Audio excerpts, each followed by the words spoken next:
संजीव कुमार नाम का अधिकारी है, 1 स्टार प्रमोटी एएसआई, वो मुझे लग रहा था कि वो राक्षसों की तरह मार रहा है। जैसे कोई शिक्षा माफिया ने उसको वहाँ नियुक्त किया है कि जब भी हर बार वही काम करता है वो। और उन्होंने जो है ब्रूटली लड़कों को मारा, लड़कियों को भी मारा। लड़की हमारी भी जो है अभी पीएमसीएच से लौट के आई है, अपना मोबाइल ले जाने फिर साथ जाके वहाँ एडमिट हो जाएगी।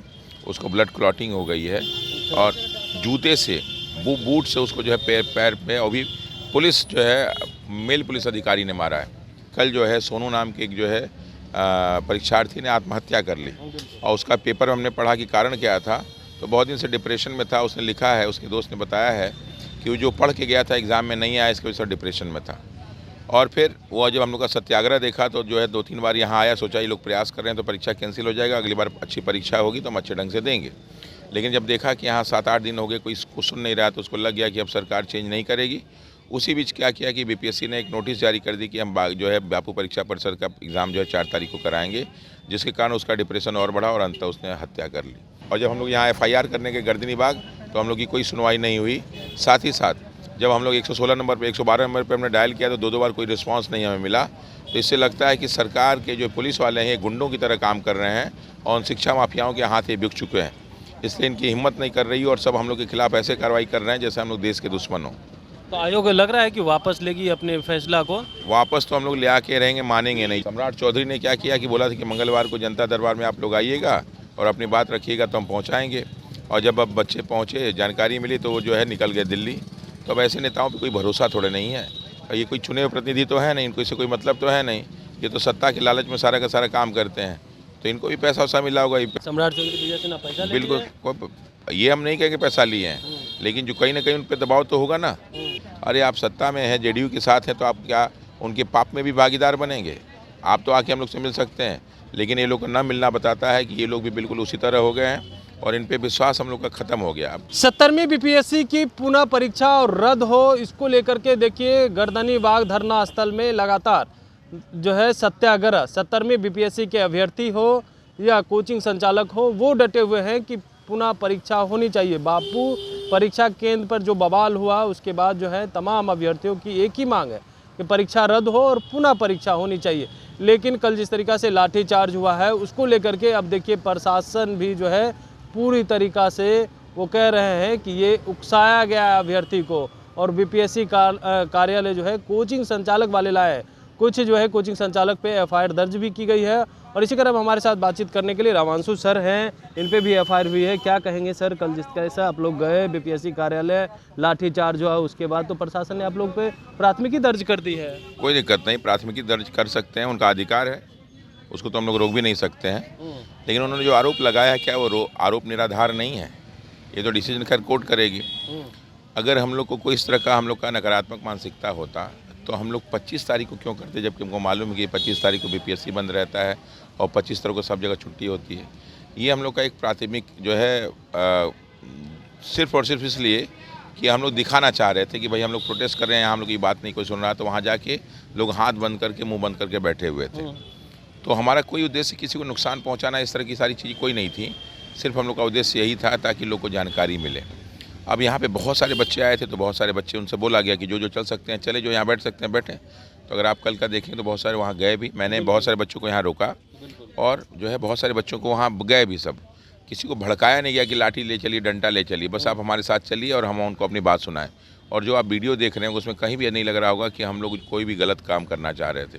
लेकिन पुलिस ने वो सारा का सारा अपराध किया है जो अंग्रेजों के समय होता था, बल्कि उससे भी बदतर कि हम बैठे हुए छात्रों पे उन्होंने लाठी मारा। जो पुलिस का कार्रवाई थी वो पुलिस की कार्रवाई नहीं थी, बल्कि वो पुलिस के गुंडों की कार्रवाई थी, जिनको शिक्षा माफियों ने वहाँ पर नियुक्त करा रखा है। और उन्होंने जो है ब्रूटली लड़कों को मारा, लड़कियों को भी मारा। लड़की हमारी भी जो है अभी पीएमसीएच से लौट के आई है, अपना मोबाइल ले जाने फिर साथ जाके वहाँ एडमिट हो जाएगी। उसको ब्लड क्लॉटिंग हो गई है और जूते से बूट से उसको जो है पैर पे और भी पुलिस जो है मेल पुलिस अधिकारी ने मारा है। तो ऐसे में जो है ये बहुत ही ज़्यादा हम लोग के लिए शर्मनाक है। और साथ ही साथ ये कहीं ना कहीं जो है भारतीय लोकतंत्र जो हम लोग देखते हैं, पढ़ते हैं, उस पर एक बहुत बड़ा ये समस्या बना हुआ है। तो नहीं, तो प्रशासन का तो ये कहना है कि आप लोग बार बार उकसा रहे हैं छात्र को, जबकि जो परीक्षा पे बवाल हुआ तो उसका तो परीक्षा रद्द कर दिया गया है और वहाँ जो गया वो प्रतिबंधित क्षेत्र है, वहाँ नहीं जाना चाहिए था। प्रतिबंधित क्षेत्र तब होता है जब वहाँ पे कुछ हो रहा है। 25 दिसंबर जो है छुट्टी का समय है तो हम लोग जब यहाँ बैठे हुए हम लोग की कोई बात नहीं सुन रहा। आज 9वां दिन हो गया, जिसका परिणाम क्या हुआ कि कल जो है सोनू नाम के एक जो है परीक्षार्थी ने आत्महत्या कर ली, और उसका पेपर हमने पढ़ा कि कारण क्या था। तो बहुत दिन से डिप्रेशन में था। उसने लिखा है, उसके दोस्त ने बताया है कि वो जो पढ़ के गया था एग्ज़ाम में नहीं आया, इसकी वजह से डिप्रेशन में था। और फिर वो जब हम लोग का सत्याग्रह देखा तो जो है 2-3 बार यहाँ आया, सोचा ये लोग प्रयास कर रहे हैं तो परीक्षा कैंसिल हो जाएगा, अगली बार अच्छी परीक्षा होगी तो हम अच्छे ढंग से देंगे। लेकिन जब देखा कि यहाँ 7-8 दिन हो गए कोई इसको सुन नहीं रहा, तो उसको लग गया कि अब सरकार चेंज नहीं करेगी। उसी बीच क्या किया कि बीपीएससी ने एक नोटिस जारी कर दी कि हम जो है बापू परीक्षा परिषद का एग्ज़ाम जो है 4 तारीख को कराएंगे, जिसके कारण उसका डिप्रेशन और बढ़ा और अंततः उसने हत्या कर ली। तो ये हम काम कर रहे हैं कि ये सरकार के लोग और सरकार की संस्था काम कर रही है। अगर हमारे वजह से यहाँ किसी भी व्यक्ति को चोट लगी हो, किसी पुलिस वालों को कोई डंडा मारा हो, गाली दिया हो, तो हम दोषी हैं। वहाँ भी जितने लोग गए, पुलिस संख्या बहुत ही कम थी, मुश्किल से 8-10 लोग थे, उसके बावजूद भी किसी पुलिस वालों को कोई चोट नहीं लगी। उन्होंने वहाँ जो है उनके हाथ में डंडा नहीं था, क्योंकि पहले से वो तैयार नहीं थे, और हम लोग की कोई इस तरह की प्लानिंग नहीं थी कि बहुत पहले उस दिन अचानक हुआ कि हम लोग को जाना चाहिए, तो इसलिए हम लोग गए। तो उन्होंने क्या किया कि जो है वहाँ के डंडा, आप देखिए कि वहाँ पे पेड़ के डंडे के तोड़ के उन्होंने मारा है, और डंडा ऐसा मारा कि टूट के बाहर फेंक गया।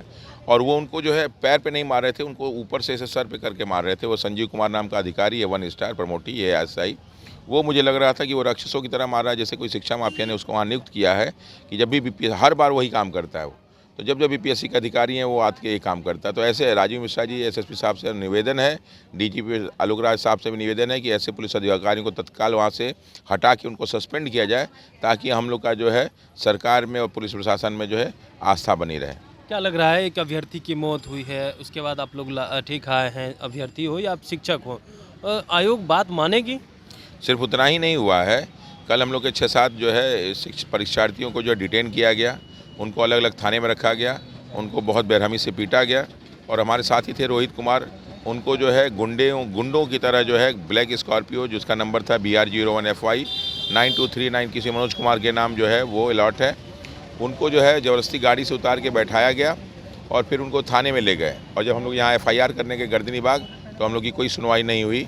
साथ ही साथ जब हम लोग 116 नंबर पे 112 नंबर पे हमने डायल किया, तो 2 बार कोई रिस्पांस नहीं हमें मिला। तो इससे लगता है कि सरकार के जो पुलिस वाले हैं गुंडों की तरह काम कर रहे हैं और उन शिक्षा माफियाओं के हाथ ये बिक चुके हैं, इसलिए इनकी हिम्मत नहीं कर रही और सब हम लोग के खिलाफ ऐसे कार्रवाई कर रहे हैं जैसे हम लोग देश के दुश्मन हों। तो आयोग लग रहा है कि वापस लेगी अपने फैसला को? वापस तो हम लोग ले आके रहेंगे, मानेंगे नहीं। जब ये हम लोग का सत्याग्रह दिन 9वें दिन प्रवेश कर गया है, तो अब बद जो है राक्षसों का बद 9वें दिन ही हुआ था, और दशहरे में जो है दशानन को जलाया गया था, तो ये तो बद होगा ही, और सारे के सारे ये राक्षस जलाए जाएंगे। लेकिन सब लोगों के जो है अहिंसात्मक माध्यम से और सत्याग्रह के माध्यम से सारा काम होगा। हाँ, एक सवाल और उठता है रामांशु जी कि जिस तरीक़ा से आप लोग कह रहे हैं कि सत्याग्रह हम लोग का है, वापस लेना होगा, लेकिन बिहार सरकार के मंत्री हो या डिप्टी सीएम, वो कह रहे हैं कि आपके पास अगर प्रूफ है तो दीजिए, 2 मिनट में हम परीक्षा रद्द करके पुनः परीक्षा लेंगे। इन दोनों लोग पे हम लोग का कोई विश्वास नहीं है, क्योंकि विजय सिन्हा जी के पास जब 8-9 तारीख को बच्चे गए थे, तो एक बार मिले हो तो उन्होंने बोलने के बाद जो है पूरा स्टेटमेंट भी मीडिया में है, और फिर अगले दिन जो है बोले कि आइएगा आप लोग को हम जो है मिलवाएंगे चीफ मिनिस्टर साहब से। लेकिन जब लड़के गए तो मिले ही नहीं, इधर उधर बहाना करने लगे, तो अब उन पर कैसे विश्वास कर लें। सम्राट चौधरी ने क्या किया कि बोला था कि मंगलवार को जनता दरबार में आप लोग आइएगा और अपनी बात रखिएगा तो हम पहुँचाएँगे, और जब अब बच्चे पहुँचे, जानकारी मिली, तो वो जो है निकल गए दिल्ली। तो अब ऐसे नेताओं पर कोई भरोसा थोड़े नहीं है, और ये कोई चुने हुए प्रतिनिधि तो है नहीं, इनको इससे कोई मतलब तो है नहीं, ये तो सत्ता के लालच में सारा का सारा काम करते हैं। तो इनको भी पैसा वैसा मिला होगा, ये पैसा लिए होंगे तो इस तरह काम कर रहे हैं। हमको सुनने वाला कौन है यहाँ पे हम लोगों का? सम्राट चौधरी विजय सिन्हा पैसा ले बिल्कुल, ये हम नहीं कहेंगे पैसा लिए हैं, लेकिन जो कहीं ना कहीं उन पर दबाव तो होगा ना। जो ये पेपर तरह का दबाव होगा, कोई ना कोई दबाव होगा, तभी तो जो हम संडे को सुबह निकल गए। अगर हम लोग को अपना परिवार का सदस्य मानते तो क्या यहाँ वो आते नहीं? यहाँ बगल में 10 कदम में लोग हैं, यहीं भी बगल में बीजेपी कार्यालय है, वो लोग हम लोगों से मिलने नहीं आते। अरे आप सत्ता में हैं, जेडीयू के साथ हैं, तो आप क्या उनके पाप में भी भागीदार बनेंगे? आप तो आके हम लोग से मिल सकते हैं, लेकिन ये लोग का ना मिलना बताता है कि ये लोग भी बिल्कुल उसी तरह हो गए हैं, और इन पे विश्वास हम लोग का ख़त्म हो गया। अब कोई विश्वास रह ही नहीं गया इन पे, खत्म हो गया, नहीं रहा। नहीं, बिल्कुल नहीं रहा। जैसे बीपीएससी की संस्था से हम लोग का विश्वास उठ चुका है, वैसे ही ये बहुत सारे जो है राजनेता हैं, उनसे भी हम लोग का विश्वास उठ चुका है। कब तक रामांशु सर यहाँ पे बैठे रहेंगे? जब तक हम लोग की मांग नहीं पूरी होगी और जब तक हम लोग के शरीर में जान है, हम लोग यहीं बैठे रहेंगे, यहाँ से हटने वाले नहीं हैं। जब तक रामांशु सर के शरीर में जान है तब तक यहीं बैठे रहेंगे, और अभ्यर्थी भी यहीं रहे। फैसला जो है आयोग को वापस लेना ही पड़ेगा और पुनः परीक्षा लेने पड़ेगी। डिप्टी सीएम पर भरोसा नहीं है, क्योंकि यह लोग जो बोलते हैं उस अनुसार काम नहीं करते हैं। सत्ता के लालच में ये अपनी कुर्सी बचाने के लिए करते हैं, पैसा भी लिए होंगे, इस तरह के आरोप जो है वो लगे हैं। लेकिन प्रशासन जो है पूरी तरीका से कल गलत की है। कमलेश कुमार, लाइव बिहार, पटना।